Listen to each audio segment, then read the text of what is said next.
terkait komunikasi kita kemarin, terkait kegiatan wawancara pengambilan keputusan berbasis nilai-nilai kebajikan sebagai pemimpin, berkaitan dengan tugas dari calon guru penggerak. Kebetulan Tiang calon guru penggerak angkatan 9 Intel Bangli. Nah, Tiang akan sedikit menyita waktu Bapak dalam kegiatan ini. Nah, Tiang akan sedikit mewawancarai Bapak untuk kurang lebihnya 15 menit ke depan. Oh ya, siap Pak Dewo, jangan sempat-sempat Pak Dewo. Seperti komitmen yang di awal dulu, bagaimana sekolah sangat mendukung teman-teman guru yang mau ikut program guru penggerak ini, karena yang tahu program ini sungguh sangat bagus sekali, luar biasa, nanti akan membentuk calon-calon pemimpin masa depan Pak Dewo. Ya. Tiang pun secara pribadi ataupun instansi sangat berterima kasih atas support yang diberikan Bapak selama ini, baik dukungan moral maupun dukungan yang lainnya. Nah, banyak sekali hal-hal yang telah Tiang dapatkan di program guru penggerak ini berkat motivasi dan motivator Bapak selama ini. Baik, tanpa panjang lebar, kegiatan ini akan kita mulai. Gimana Bapak, bisa dimulai? Oh siap. Pasti kalau sekarang sudah modul hampir selesai gitu ya? Oh iya, untuk modulnya yang sekarang sudah ada di modul 3D1 Pak. Itu terkait kegiatan pengambilan keputusan berbasis nilai kebajikan sebagai seorang pemimpin. Oh iya, luar biasa. Tetap semangat ya, sudah hampir finish sebenarnya nih. Tetap semangat Pak, berkat dukungan Bapak juga dan teman-teman yang lain tentunya. Iya. Baik Pak, yang mulai untuk pertanyaan pertama Pak. Selama Bapak sebagai pemimpin, bagaimana Bapak mengidentifikasi kasus-kasus yang merupakan dilema etika atau bujukan moral? Ya, ini adalah kasus ya. Kasus itu memang sangat menarik jika kita telaah ya, terkait dengan kasus-kasus yang menjadi pengalaman yang sudah biasa dilakukan. Tentu dari setiap kasus itu ada pilihan-pilihan yang harus kita pilih menjadi keputusan. Terkadang kasus itu dua-duanya pilihannya benar ya. Kalau itu mungkin berkaitan dengan dilema etika. Namun terkadang juga kasus memiliki dua pilihan yang berbeda. Satu pilihannya benar dan satu pilihannya salah. Berarti itu bujukan moral yang seperti yang sempat dulu Tiang pelajari gitu. Ya, luar biasa sekali Bapak. Artinya kemarin Tiang juga sempat mempelajari materi ini dan kembali lagi diingatkan lewat wawancara ini bahwa saat pengambilan keputusan itu tentunya ada dilema etika ketika kita bisa memilah antara benar dan benar. Kemudian ada bujukan moral ketika ada benar dan melawan salah. Luar biasa sekali Bapak. Nah, untuk pertanyaan selanjutnya Pak, selama ini bagaimana Bapak menjalankan pengambilan keputusan di sekolah Bapak, terutama untuk kasus-kasus di mana ada dua kepentingan yang sama-sama benar atau sama-sama mengandung nilai kebajikan? Ya, ini sangat menarik sebenarnya.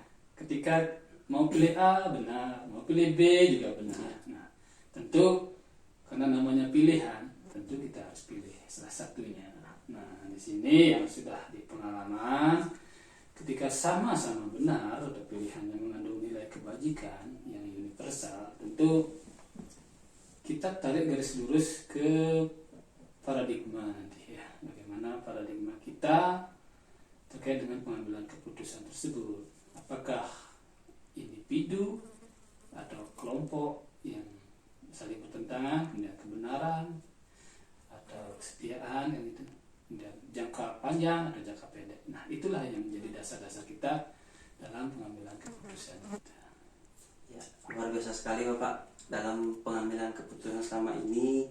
terkait apa namanya nilai-nilai kebajikan yang sudah diterapkan. Artinya Bapak tentunya melihat juga paradigma yang terjadi, kemudian prinsip-prinsip pengambilan keputusan dan apa namanya, tahapan pengambilan dan pengujian itu Bapak lakukan tentunya dalam mengambil keputusan ini yang apa namanya sudah sesuai dengan nilai-nilai kebajikan. Mungkin seperti itu Bapak ya. Oh iya. Ya, luar biasa Kita kan sekali, Pak. ingin artinya nilai-nilai kebajikan itu yang diutamakan. Ya, berarti dalam mengambil keputusan itu lebih mengutamakan nilai kebajikan. Iya. Ya, luar biasa sekali Bapak. Tentunya sangat apa namanya menginspirasi jawaban-jawaban dari Bapak. Kita lanjutkan ke pertanyaan berikutnya Pak. Ini terkait langkah-langkah atau prosedur seperti apa yang biasa Bapak lakukan selama ini. Oh ya, ketika mengalami kasus itu. Ya, ketika ada kasus misalnya, langkah-langkah apa atau prosedur apa yang Bapak lakukan gitu. Nah, ketika mengalami sebuah kasus ya, pertama paling kita uji lah. Ada namanya uji legal. Uji legal itu tujuannya untuk mengetahui kasus ini ada unsur yang melanggar nggak. Kemudian ada unsur regulasi. Nah, peraturan-peraturan apa sih yang dilanggar? Kemudian ada uji intuisi. Nah, perasaan lah. Jika kita menghadapi kasus ini, apakah ada perasaan yang aneh, yang tidak nyaman, kan gitu. Kemudian ada uji publikasi, misalnya jika dipublikasikan apa sih dampaknya kepada kita. Jika kasus tersebut tidak lolos dari uji itu, berarti cenderung itu adalah rujukan moral. Namun jika kasus itu lolos dari uji-uji tersebut, berarti dia dilema etika. Baru kita lanjutkan dengan seperti apa namanya 9 langkah pengujian tadi ya. Ada paradigmanya juga dilihat, prinsipnya apakah berbasis hasil akhir, gitu. Apakah jangka pendek jangka panjangnya gitu. Ya, luar biasa sekali Pak langkah-langkah yang sudah Bapak lakukan selama ini. Tentunya melewati dulu tahapan-tahapan yang sudah mungkin pernah Bapak pelajari dulu di Salon Guru Penggerak. Salah satunya ada uji legal, apakah itu melanggar hukum atau tidak. Kemudian ada uji intuisi, apakah gimana perasaannya setelah setelah melakukan hal tersebut. Kemudian ada uji publikasi, apakah itu layak untuk dipublikasikan untuk kepada teman atau media sosial. Nah, luar biasa sekali Pak. Berarti sebelum melakukan langkah-langkah tersebut, otomatis Bapak melaksanakan dulu tahapan-tahapan seperti ini. Luar biasa sekali Pak.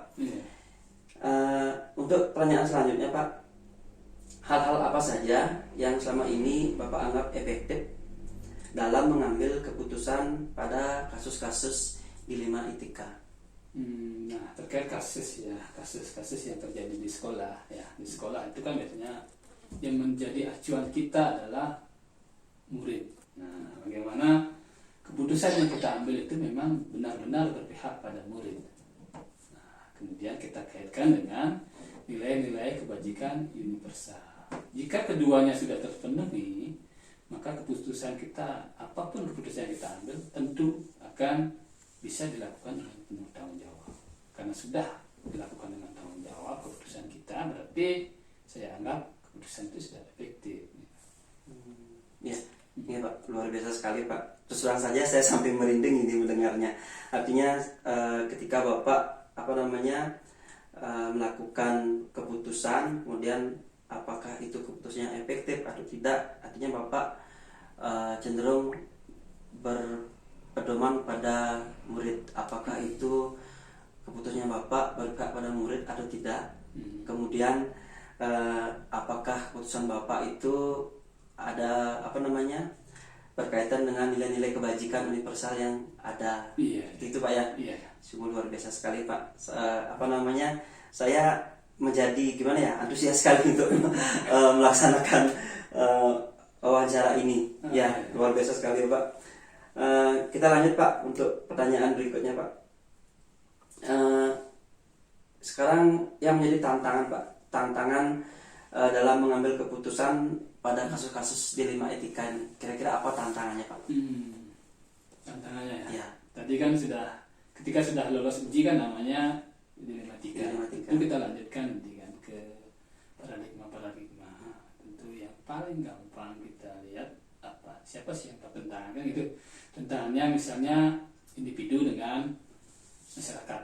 Nah, di sana jika kita memilih individu, nanti akan merugikan masyarakat. Jika memilih keputusan yang berpihak pada masyarakat, tentu akan psikologis dengan individu itu. Nah, bagaimana sih perasaannya gitu. Tetapi selama ini itu memang sih sulit. Tetapi yang lebih sering ya kita utamakan yang umum dulu, yang masyarakatnya. Kemudian terkait dengan paradigma jangka pendek dan jangka panjang. Nah, terkadang memang pilihan itu kita ingin hasilnya jangka pendek dan itu ada juga pilihan jangka panjang. Nah, di sana kadang-kadang agak perlu kehati-hatian kita dalam menentukan pilihan. Apa sih dampak yang akan kita inginkan atau hasilkan dari keputusan yang kita ambil? Nah, di sanalah kesulitan yang mungkin sering, tapi di pengalaman ya paling kalau individu dengan masyarakat yang diutamakan, kemudian jangka pendek jangka panjang, paling jangka panjangnya lah gitu. Ya, berarti kebanyakan mungkin yang menjadi halangan itu ketika ada kasus antara individu dan masyarakat. Artinya ada mungkin dilema mana yang akan dipilih. Ya. Tapi saya rasa memang karena bapaknya lulusan CGP, ya sudah mengambil keputusan itu luar biasa sekali. Yang lihat dari pilihannya ketika mengutamakan kepentingan masyarakat dulu ketimbang kepentingan individu. Kemudian bapak lebih cenderung melihat dulu bagaimana nanti jangka panjangnya, jangka pendeknya, dan bapak melihat jangka panjangnya seperti apa nanti. Luar biasa sekali Pak. Kita lanjut yang pertanyaan berikutnya Pak. Apakah bapak memiliki sebuah tata kala atau jadwal tertentu dalam sebuah penyelesaian kasus dilema etika? Apakah bapak langsung menyelesaikan di tempat atau memiliki sebuah jadwal untuk menyelesaikan, atau misalnya prosedur apa yang bapak jalankan? Misalnya apakah itu terjadwal ketika ada suatu masalah atau bapak langsung selesaikan di tempat gitu? Nah, terkait dengan jadwal kasus ya, yang namanya kasus kan tidak pernah kita tahu kapan terjadinya, kapan datangnya kan gitu. Itu terkait jadwal, tidak sih pernah membuat jadwal hari ini harus menyelesaikan kasus, misalnya hari Sabtu harus menyelesaikan kasus kan gitu. Namun terkait dengan penyelesaian kasus-kasus yang sudah sering dilakukan, itu kita lihat dulu ya dampak-dampak dari kasus yang mungkin akan terjadi gitu ya. Selama ini sering sih tidak sih menjadwalkan khusus untuk menangani sebuah kasus, karena kita menyadari jika kita menunda kasus itu yang takutkan nanti akan ada dampak-dampak yang lebih banyak atau lebih luas jika kasus itu dibiarkan kan gitu. Artinya kalau kita sebisa mungkin kasus itu diselesaikan dengan sesegera mungkin, kemudian dengan pertimbangan-pertimbangan tertentu bagaimana kasus itu memang berdampak, artinya mengakomodir lah seperti yang sampaikan tadi ya, kebutuhan murid, nilai-nilainya itu jangan sampai lama sekali jadi kasusnya terpendam gitu. Ya, berarti yang tarik garis besarnya dalam bapak mengambil sebuah keputusan itu tidak ada jadwal khusus. Artinya ketika ada mengalami kasus A misalnya, langsung bapak selesaikan di tempat dengan memikirkan juga nilai-nilai kebajikan universal dan berpihak pada murid tentunya. Artinya semakin cepat kasus itu diselesaikan tentunya akan lebih baik. Mungkin seperti itu bapak ya. Iya. Nih, luar biasa sekali bapak, penjelasannya sangat-sangat yang pahami, dan sedikit ada bayangan nanti tentunya manakala nanti Tiang dipercaya mungkin nanti menjadi seorang pemimpin mungkin. Iya, pastinya semua CGP itulah kan calon pemimpin sebenarnya ya. Nggih, luar biasa sekali Pak. Yang lanjutkan Pak di pertanyaan berikutnya. Adakah seseorang atau faktor apa yang selama ini mempermudah atau membantu Bapak dalam mengambil keputusan dalam kasus-kasus dilema etika? Terkait kasus dilema etika di sekolah ya, seperti kita ketahui ekosistem sekolah itu kan terdiri dari beberapa komponen ya. Salah satunya adalah guru, ada pegawai, ada muridnya, ada orang tuanya. Tentu ketika ada kasus kita perhatikan siapa sih yang berkasus kan itu. Kemudian tentu ada pendapat-pendapat dari teman-teman atau guru ya, pegawai, mungkin orang tua juga yang perlu diperhatikan terkait dengan penanganan suatu kasus. Kemudian kita lihat juga kondisi-kondisi internal sekolah yang mendukung terkait dengan pengambilan keputusan tersebut. Kemudian ada informasi-informasi penting apa yang dapat mendukung untuk penyelesaian kasus tersebut. Nah, itulah faktor-faktor yang menjadi dasar dalam pengambilan keputusan selama ini. Baik Pak, bisa yang tarik kesimpulannya dalam hal ini mungkin Bapak lebih menjalankan komunikasi yang baik terhadap ekosistem yang ada di sekolah, ada murid, ada orang tua, kemudian ada teman-teman sejawat untuk mengambil suatu keputusan supaya berpihak pada murid, kemudian sesuai dengan nilai-nilai kebajikan universal seperti itu Pak. Sangat luar biasa sekali Bapak. Tambah motivasi yang untuk kedepannya. Nah niki pertanyaan terakhir Pak. Pertanyaan terakhir, dari semua hal yang telah disampaikan, pembelajaran apa yang dapat Bapak petik dari pengalaman mengambil keputusan dilema ini?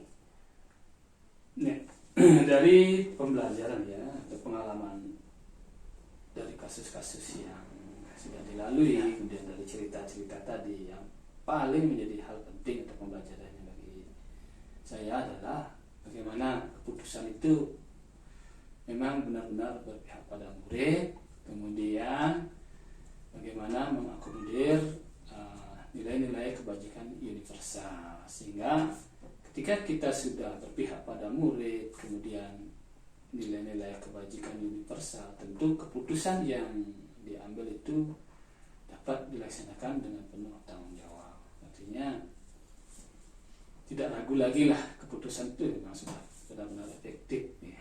Nah, di samping itu kita juga belajar bagaimana berpikirnya atau mengambil keputusan itu perlu diuji lah kan gitu, seperti yang disampaikan tadi ya. Itulah pengalaman yang luar biasa, sehingga dengan terus menguji keputusan, pilihan-pilihan itu memang benar-benar menjadi pilihan terbaik untuk bersama gitu. Baik, luar biasa sekali Bapak.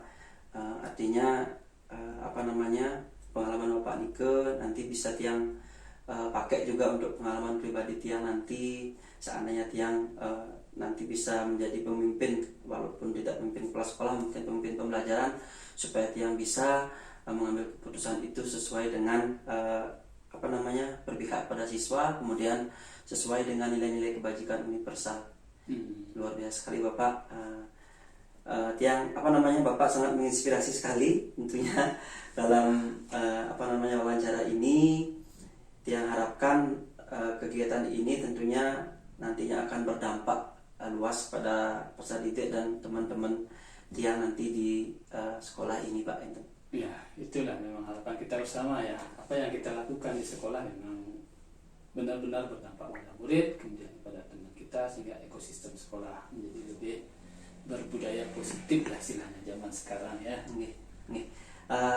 Kita Pak, akhir kata tiang ucapkan lagi terima kasih karena atas kesempatannya, artinya dukungannya selama ini sampai tiang berada di titik ini, di modul ini. Mungkin dapat dukungan Bapak dan teman-teman di sekolah kita ini di SDN Negeri Awan, mungkin tiang tidak akan bisa berada di level ini, di 3.1 ini. Artinya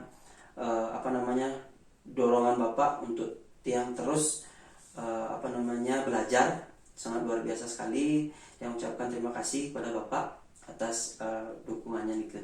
Iya, sama-sama Pak Dewo ya, tetap semangat mengikuti proses pendidikan CGP ini karena sebentar lagi ya, mudah-mudahan C-nya hilang nanti kan Pak Dewo menjadi guru penggerak, sehingga semakin banyak guru penggerak yang ada di sekolah kita yang mampu dia ajak bersama untuk menggerakkan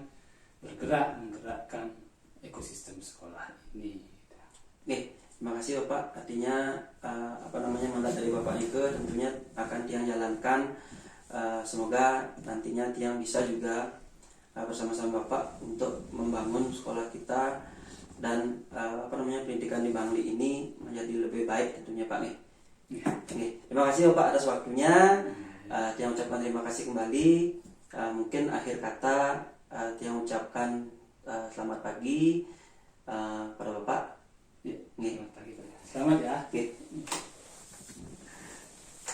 Om Swastiastu. Om Swastiastu, Pak Dewa. Selamat pagi Bapak. Selamat pagi. Mohon maaf mengganggu aktivitasnya hari ini.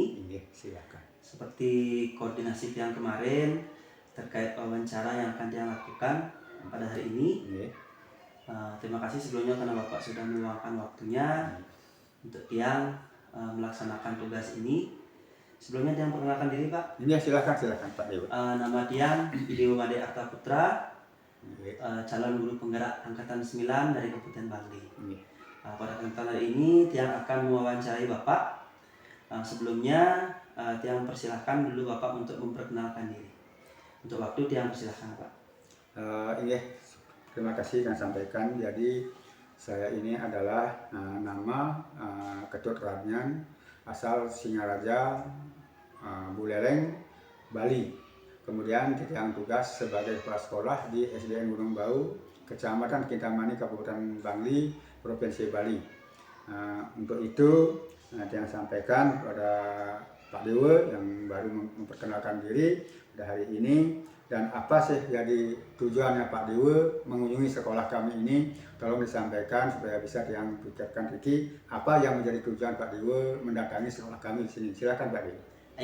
Tentunya terkait kedatangan Tiang ke sini berkaitan dengan tugas yang Tiang hadapi, yaitu sebagai calon guru penggerak, di mana pada modul ini, pada modul 3.1 ada tentang pengambilan keputusan berdasarkan nilai-nilai kebajikan. Ya, makanya itu Tiang ingin sharing dengan Bapak terkait selama Bapak menjadi seorang pemimpin, pengambilan keputusan yang Bapak ambil selama ini seperti apa. Mungkin nanti kurang lebih setengah jam atau 15 menit Tiang akan bertanya-tanya terkait cara Bapak dalam mengambil sebuah keputusan di sekolah ini Pak. Untuk waktu bisa Tiang mulai Pak? Silakan Pak Dewa. Untuk pertanyaan pertama Pak, selama Bapak menjadi kepala sekolah, bagaimana Bapak mengidentifikasi kasus-kasus yang merupakan dilema etika dan rujukan moral? Terima kasih Pak Dewa atas soalnya atau pertanyaan yang diberikan kepada saya. Ini adalah soal yang baik atau pertanyaan yang baik, namun sulit rasanya untuk Tiang jawab, tapi Tiang mencoba untuk memberikan solusi dan jawaban dari Tiang sendiri. Yaitu yang pertama yang Tiang lakukan sesuai dengan pertanyaannya itu adalah mengidentifikasikan kasus-kasus. Jadi pertama-tama yang Tiang lakukan di sini adalah menganalisis permasalahan-permasalahan yang ada di sekolah Tiang Diki. Yang namanya sekolah atau anak-anak pasti banyak masalah, banyak kasus-kasus yang Tiang hadapi di sekolah Tiang Diki. Nah, makanya untuk itu Tiang menganalisis mana sih kasus-kasus yang berat dan sangat berbahaya bagi perkembangan sekolah Tiang Diki. Nah, itulah yang Tiang analisa dulu, Tiang ambil tindakan, Tiang ambil keputusan yang terberat dulu. Nah, kemudian dalam pengambilan keputusan itu otomatis Tiang tidak bisa memutuskan sendiri. Nah, otomatis Tiang memanggil guru piketnya atau wali kelasnya untuk bersama-sama memutuskan kasus-kasus yang Tiang alami yang sangat berbahaya itu. Nah, bukannya Tiang kasus itu saja yang tiang putuskan atau tiang tangani, semua kasus yang akan selesaikan, namun cuma bertahap mana yang lebih berat, lebih berbahaya, itulah yang tiang laksanakan lebih awal. Itu Pak Dew.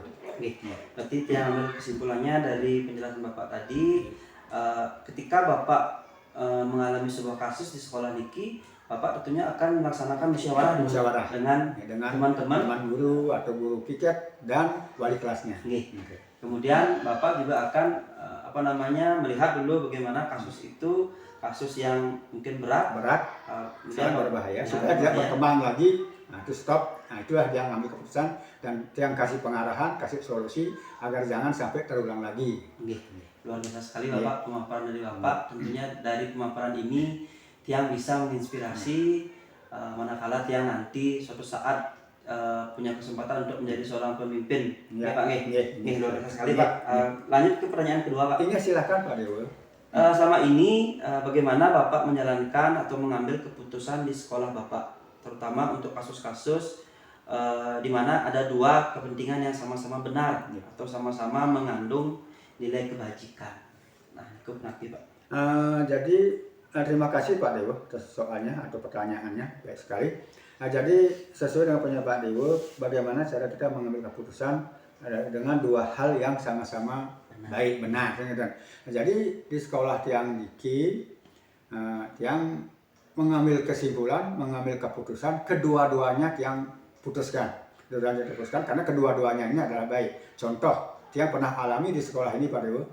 Kemarin waktu ulangan semester 1-nya ini, pas jadwal ulangan, ada nama murid Tiang yang namanya Iko Mangtangkas. Kebetulan dia akan cek kesehatannya ke Rumah Sakit Umum Bangli.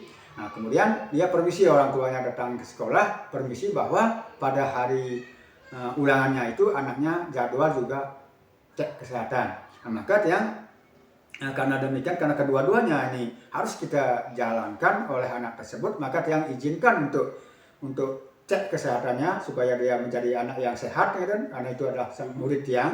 Nah, kemudian untuk Tiang mengambil kebijakan, mengambil keputusan untuk ikut ulangannya ke Tiang kasih waktu susulan sehingga kedua-duanya ini dapat terlaksana dengan baik, sama-sama menguntungkan. Di kesehatannya dia juga sudah diselesaikan, sudah sehat, setelah dicek, dan besoknya bisa ikut ulangan. Tapi waktunya cuma berbeda waktu antara temannya yang kemarin dengan temannya yang sekarang. Itu Pak Dewa.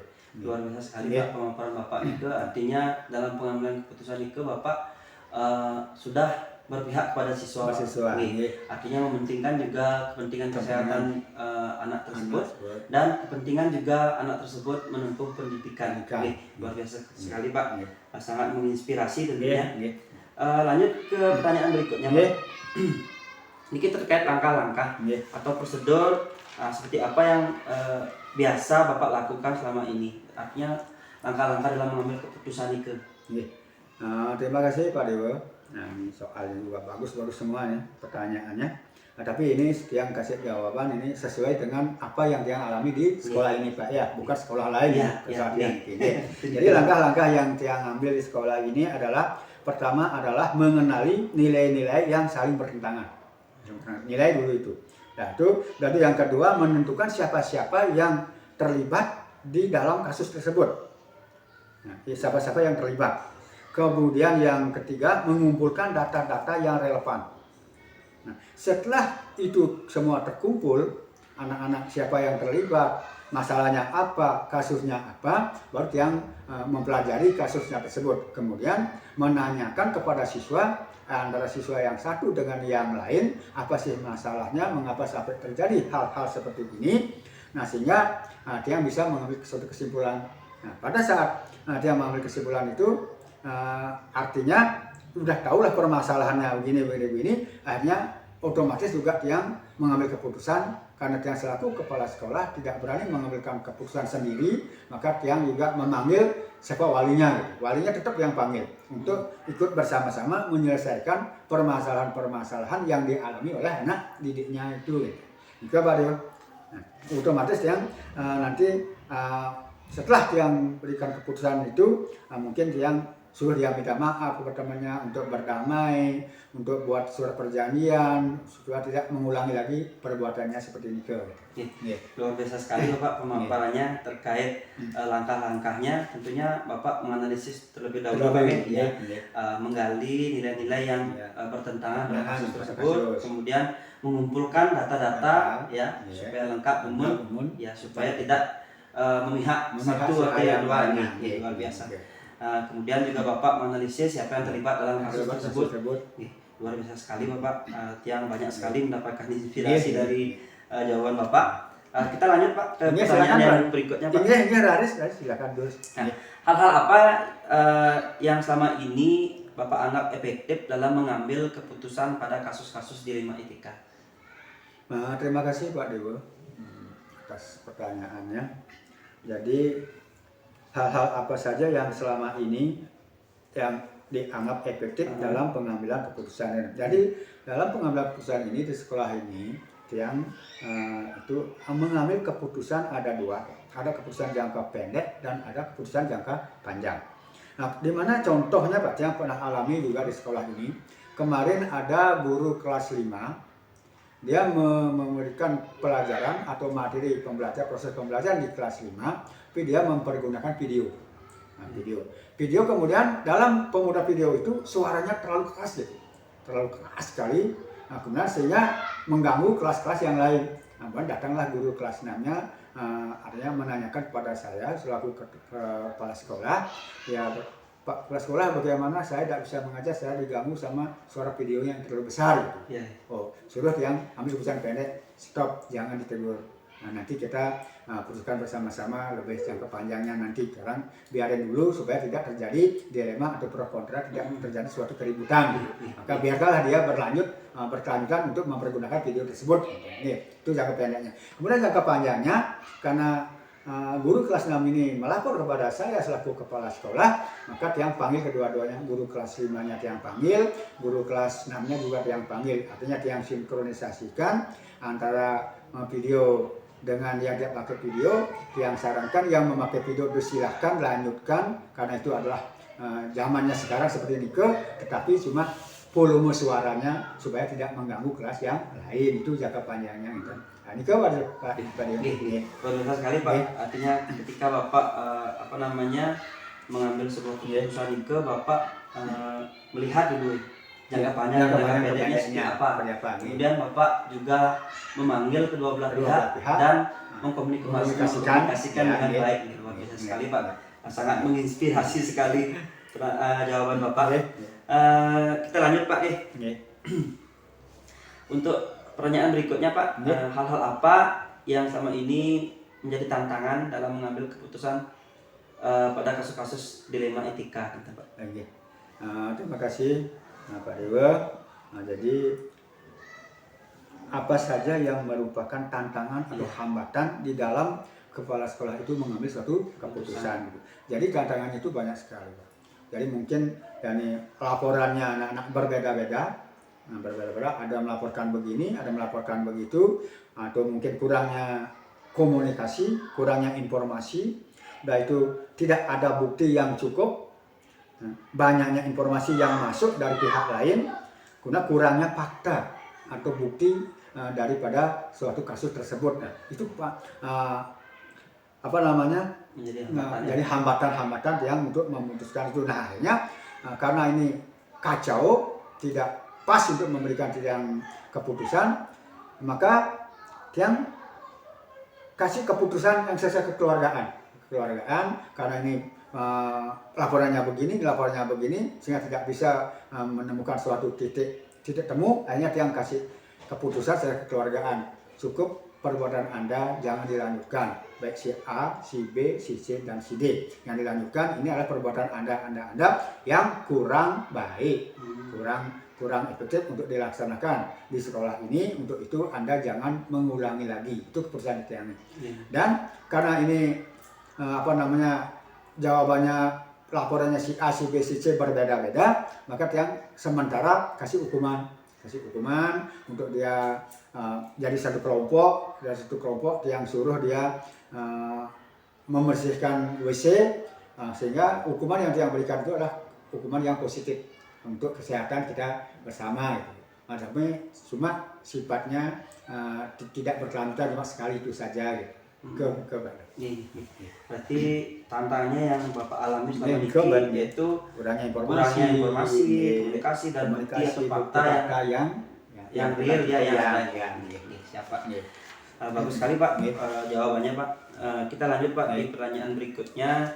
Niki terkait jadwal Pak. Mungkin adakah jadwal tertentu ketika Bapak menemukan sebuah kasus itu, apakah jadwalnya sesuai prosedur atau seperti napi? Misalnya jadwal itu apakah ketika ada siswa yang bermasalah, apakah dijadwalkan untuk diambil sebuah keputusan atau langsung diambil dieksekusi kitanya kasusnya? Ya. Iya. Terima kasih Pak Dewo. Nah, jadi sesuai pertanyaan, apabila ada kasus, bagaimana sikap yang untuk mengambil keputusan, apakah langsung atau ada jadwalnya dan. Nah, jadi untuk di sekolah Tiang Niki, pada saat ada kejadian atau kasus yang langsung selesaikan pada hari ini. Nah, namun dalam penyelesaiannya Niki, Tiang mengambil semua guru, piket, wali kelasnya, pegawai yang gabungkan di sini untuk menyelesaikan permasalahan itu. Karena kalau kita menunda, otomatis besok akan terulang lagi. Maka keputusan itu ambil seketika pada saat kejadian itu. Nah, tapi di sisi lain juga punya jadwal setiap hari Senin. Selaku kepala sekolah mengadakan pendidikan karakter. Dengan karakter barangkali 10 menit atau 15 menit kepada semua siswa dari kelas 1 sampai kelas 6 yang kasih pendidikan karakter dan menyinggung masalah-masalah atau kasus-kasus yang pernah terjadi di sekolah ini, disinggung sebagai pengalaman supaya tidak dilaksanakan lagi perbuatan yang sudah berlalu itu. Berarti kedua-duanya satu pas pada kejadian yang selesaikan permasalahan secara kekeluargaan, secara artinya dengan kerjasama dengan Bapak Ibu Dewan Guru. Kemudian ada juga pendidikan karakter atau penyelesaian masalah secara berkala atau terjadwal. Luar biasa sekali Bapak, pemaparannya sangat-sangat jelas sekali dan lagi-lagi sangat menginspirasi. Artinya ketika Bapak menemukan sebuah kasus atau masalah di sekolah Bapak itu, Bapak tidak akan menunda. Supaya tidak akan berlarut ya. Sekali Pak, dengan sistem Bapak berkomunikasi dengan teman-teman di sini, tentunya masalah itu akan cepat selesai. Ya. Kemudian Bapak juga nanti ketika ada jadwal hari Senin, Bapak melaksanakan arahan supaya anak-anak tersebut tidak akan mengulang lagi. Luar biasa sekali Pak. Sangat-sangat menginspirasi Pak. Lanjut di pertanyaan berikutnya Pak. Adakah seseorang atau faktor apa yang selama ini mempermudah atau membantu Bapak dalam mengambil keputusan dalam kasus-kasus dilema etika? Terima kasih Pak Dewo atas pertanyaannya. Ini pertanyaan yang bagus. Faktor-faktor apa yang mempermudah kita dalam mengambil keputusan? Jadi faktor-faktor yang mempermudah dia mengambil keputusan di sekolah ini, sekolah SD Gunung Bau, Kecamatan Kitamani, Kabupaten Bangli ini, yang ada dua faktor, yaitu faktor internal dan faktor eksternal. Faktor internal itu adalah semua kasus yang terjadi di sekolah ini. Nah, yang katakan tadi, yang namanya sekolah, anak-anak pasti banyak kasusnya, apalagi banyak anak, banyak kasus. Dia selesaikan secara internal. Secara internal itu artinya secara apa yang dia katakan tadi, setiap ada kasus yang melibatkan wali kelasnya, melibatkan guru piketnya, melibatkan para pegawai, untuk ikut bersama-sama memberikan solusi yang terbaik untuk kasus-kasus tersebut agar bisa diselesaikan dan bisa stop, tidak terulang lagi. Itu untuk di internalnya.